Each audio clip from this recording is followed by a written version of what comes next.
आणि फिल्म बनवायचीच होती तर दिलवाले दुल्हनिया सारखी बनवा ना रे बाबा. 3 इडियट सारखी बनवा की आम्ही पण जाऊ बघू तिथे ती 3 आवर्स एंटरटेनमेंट.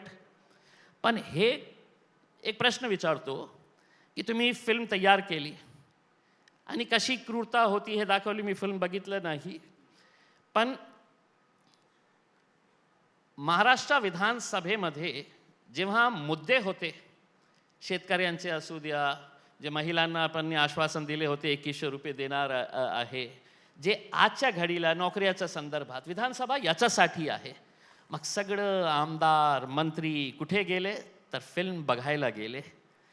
मग हे फिल्म तुमचा पॉलिटिकल ॲडव्हान्टेज तुम्हाला देतं तर तुम्ही त्या फिल्म बघायला सगळ्यांना घेऊन चाललं तर मी एक प्रश्न विचारू का? लोकांना वाईट वाटेल. 2023ला BBCने एक डॉक्युमेंटरी तयार केली होती, इंडिया द मोदी इफेक्ट. BBCने ते डॉक्युमेंटरी तयार केली होती की गुजरातमध्ये काय काय घडलं होतं आणि UK गव्हर्नमेंटचे काही डॉक्युमेंटच्या आधारावर की एथनिक क्लिन्सिंग कशा प्रकारे करण्यात आली होती. ते फिल्म आपण बोलतो ना की नाही नाही freedom of speech and expression आहे, ते कशाला बॅन केली तुम्ही देशामध्ये? का मला बघण्याचा ते अधिकार तुम्ही दिलं नाही? आणि याच्यासाठी तुम्ही स्वतः जाऊन ते करता.